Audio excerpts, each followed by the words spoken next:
नमस्कार, सलाम दोस्तों। मैं एस बी चावड़ा आज अपने इस दर्शकों के अनुरोध पर एक वीडियो पेश करने जा रहा हूं।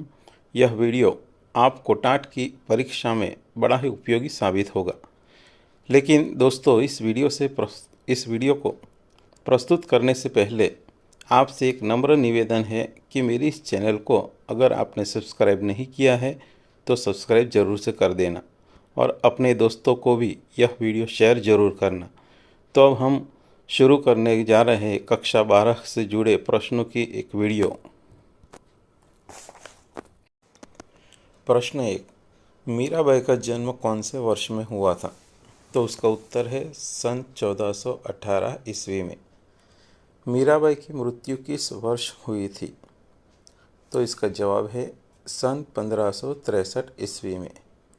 आगे का प्रश्न देखेंगे। मीराबाई के पिताजी का नाम बताइए। तो उनके पिताजी का नाम था राव रत्न सिंह राठौर। मीराबाई का विवाह किसके साथ हुआ था? तो इसका जवाब है मेवाड़ के राणा सांगा के पुत्र भोजराज से। मीराबाई का जन्म स्थान बताइए। तो इसका उत्तर है कुड़की गांव, जो राजस्थान के जोधपुर में आया हुआ है। आगे का प्रश्न देखेंगे।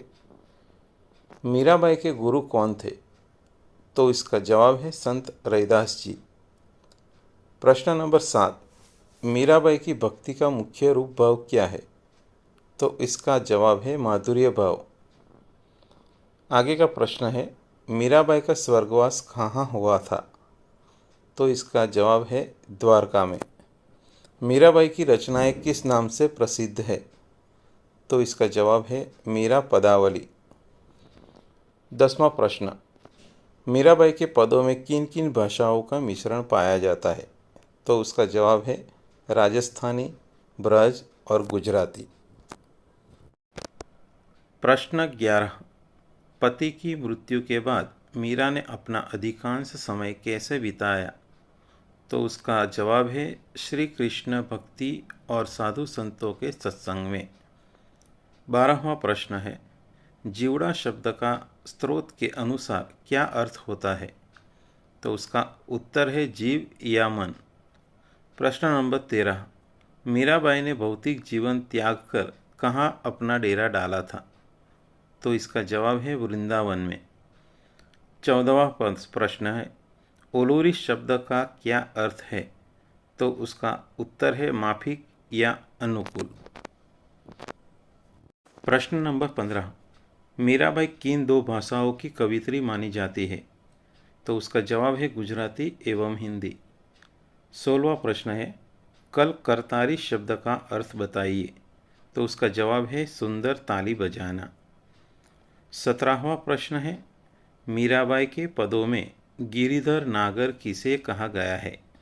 तो उसका जवाब है भगवान श्री कृष्ण को। आगे का प्रश्न देखेंगे। चंग शब्द का अर्थ क्या है, यानी उसका क्या तात्पर्य है? तो उसका उत्तर है हाथ से बजाया जाने वाला एक प्रकार का बाजा, जिसे डफ कहते हैं। आगे का प्रश्न है 19वां प्रश्न, प्रथम पद में मीराबाई किसके वियोग में व्याकुल है? तो उसका जवाब है कृष्ण के वियोग में। प्रश्न नंबर 20, दूसरे पद में किस उत्सव का मनोहारी वर्णन किया गया है? तो उसका जवाब है ब्रज की होली का। प्रश्न नंबर 21, होली खेलते समय कृष्ण अपने हाथों से क्या छिड़क रहे हैं? तो उसका जवाब है चंदन और केसर। 22वां प्रश्न है धमार शब्द का क्या अर्थ होता है? तो उसका जवाब है होली के गीत, जो है होली के गीत का एक राग है। प्रश्न नंबर 23, चरण कमल में कौन सा समास प्रयुक्त हुआ है? तो इस समास को अगर हम देखें तो उसको अलग करके अगर देखें तो कमल रूपी चरण यानी कि कर्मधारय समास। प्रश्न नंबर 24, नवल शब्द का अर्थ बताइए। नवल शब्द का अर्थ है नवीन। प्रश्न नंबर 25, दर्शन शब्द का तत्सम रूप लिखिए। तो उसका आंसर है दर्शन। दुर्दशा शब्द में से उपसर्ग बताइए। तो इसमें उपसर्ग होगा दुस।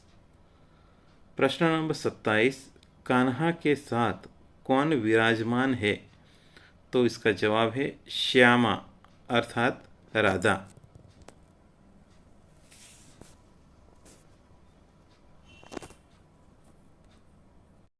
चैप्टर नंबर 2, नमक का दारोगा।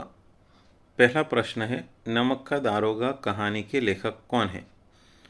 तो इसके जो लेखक है उनका नाम है प्रेमचंद।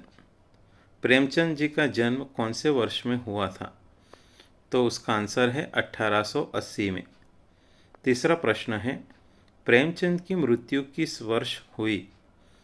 तो जवाब है सन 1936 में। प्रेमचंद जी का जन्म कहाँ हुआ था? तो उसका जवाब है लम्ही, जो वाराणसी में आया हुआ है। पांचवा प्रश्न, नमक का दारोगा समाज की किस स्थिति को उद्घाटित करती है? तो इसका जवाब है यथार्थ स्थिति।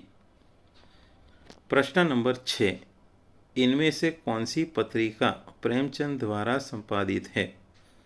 तो इसका जवाब है हंस पत्रिका। प्रश्न नंबर 7, प्रेमचंद जी की कहानियाँ किस संकलन में 8 भागों में संकलित है? तो उसका जवाब है मानसरोवर। प्रश्न नंबर 8, दारोगा पद के लिए किसका जी ललचाता था? तो उसका जवाब है वकीलों का। नमक विभाग में दारोगा पद पर किसकी नियुक्ति हुई थी?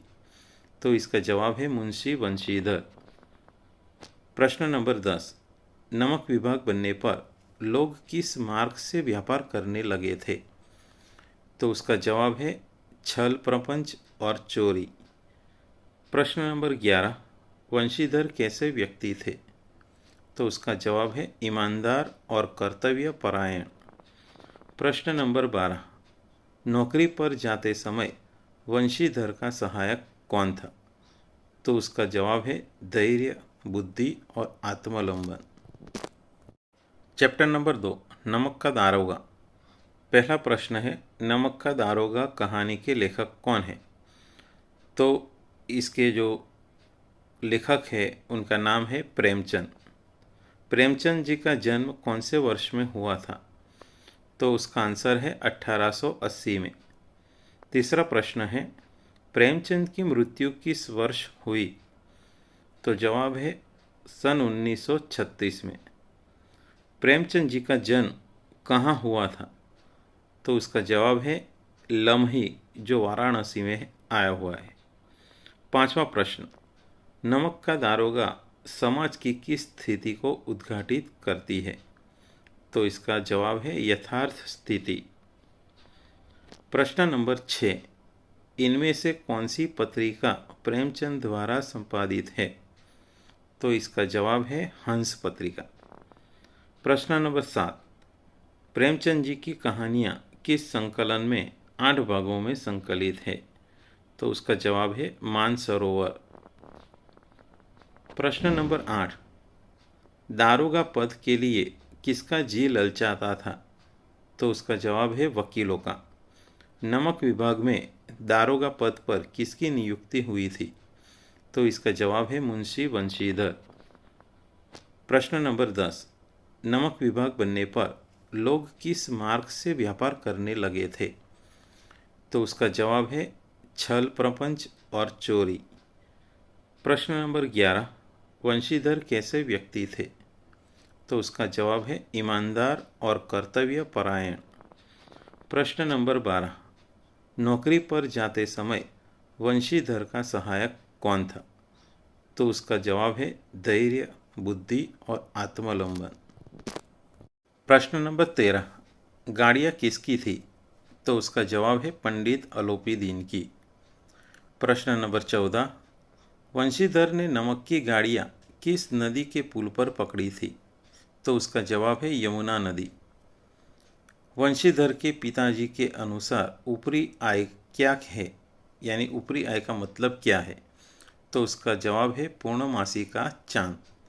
प्रश्न नंबर 16, वंशीधर के पिता के अनुसार पीर का मजार क्या है? तो उसका जवाब है नौकरी में ओहदा। प्रश्न नंबर 17, गरज वाले आदमी के साथ कैसा व्यवहार करना चाहिए? तो उसका जवाब है कठोरता का। प्रश्न नंबर 18, पंडित अलोपीदीन कहाँ के प्रतिष्ठित जमींदार थे? तो उसका जवाब है दातागंज। प्रश्न नंबर 19, गाड़ियाँ कहाँ जा रही थी? तो उसका जवाब है कानपुर। प्रश्न नंबर 20, गाड़ियों में क्या लदा हुआ था? तो उसका जवाब है नमक के ठेले। प्रश्न नंबर 21, पंडित अलोपीदीन किस पंडित अलोपीदीन जो है वो किस पर अखंड विश्वास रखते थे? तो उसका जवाब है लक्ष्मी जी यानी कि धन पर। प्रश्न नंबर 22, पंडित अलोपीदीन को गिरफ्तार करने का आदेश वंशीधर ने किसको दिया? तो उसका जवाब है जमादार को। प्रश्न नंबर 24, अलोपीदीन ने वंशीधर से क्या प्रार्थना की? उसका जवाब है मैनेजर पद पर हस्ताक्षर कर दे। प्रश्न नंबर 25, हस्ताक्षर करते समय वंशीधर की क्या स्थिति थी? तो उसका जवाब है उनकी आंखें डबडबा आई और उनके हाथ कांप रहे थे। प्रश्न नंबर 26, अलोपीदीन ने वंशीधर को किस रूप में बनाए रखने की प्रार्थना की? तो उसका जवाब है नदी के किनारे वाला धर्मनिष्ठ दारोगा। इस कहानी का मुख्य संदेश क्या है? तो उसका जवाब है धन के ऊपर धर्म की जीत यानी कि ईमानदारी की जीत।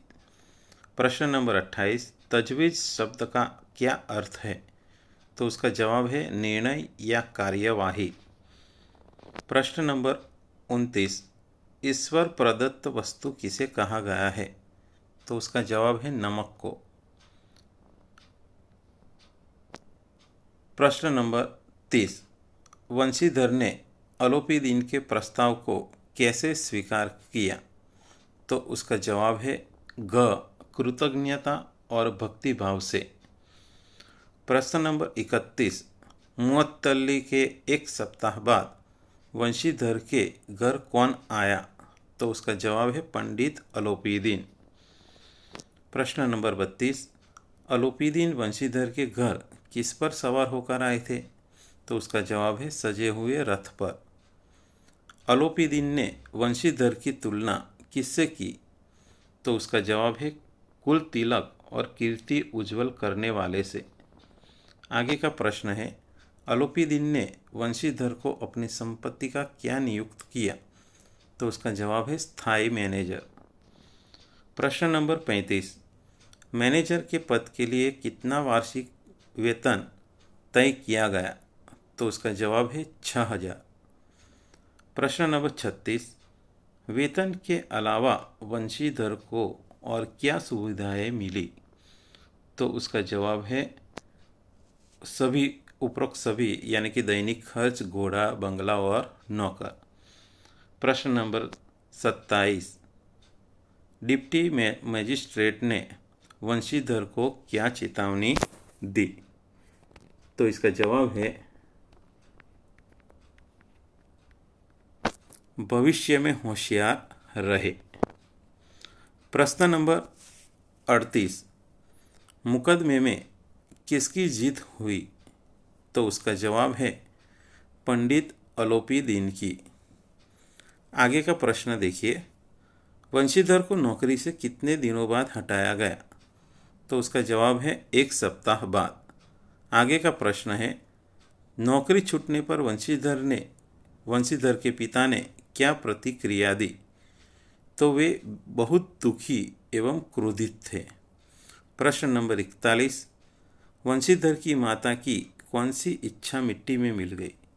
तो उसका जवाब है जगन्नाथ और रामेश्वर यात्रा की। प्रश्न नंबर 42, वंशीधर के पिता ने अपनी संतान को क्या कहा? तो उसका जवाब है कपूत। प्रश्न नंबर 43, अलोपीदीन को गिरफ्तार करने वाले जमादार का नाम क्या था? तो उसका जवाब है बदलू सिंह। प्रश्न नंबर 44, अलोपीदीन ने अधिकतम कितनी रिश्वत की पेशकश की थी? तो उसका जवाब है 40,000। प्रश्न नंबर 45, धर्म ने धन को पैरों तले कुचल डाला, इसमें धर्म कौन है? तो उसका जवाब है वंशीधर। प्रश्न नंबर 46, गिरफ्तारी के बाद दुनिया की क्या प्रतिक्रिया थी? तो उसका जवाब है दुनिया की जीभ जागती थी, यानी कि वो निंदा कर रहे थे, यानी कि चारों तरफ निंदा हो रही थी। प्रश्न नंबर 48, प्रेमचंद जी की अंतिम रचना कौन सी थी?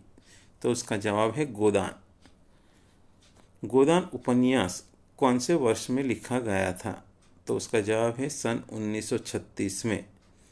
प्रश्न नंबर 50, प्रेमचंद जी का मूल नाम क्या था? तो प्रेमचंद जी का जो मूल नाम है वो था धनपत राय। प्रश्न नंबर 51, प्रेमचंद जी की कहानियों के नाम बताइए। तो उन्होंने कई सारी कहानियाँ लिखी थी, जैसे कि कफन, पंच परमेश्वर, पूछ की रात, बड़े घर की बेटी, ईदगाह, नमक का दारोगा आदि आदि। प्रश्न नंबर 52, प्रेमचंद जी के उपन्यासों के नाम बताइए।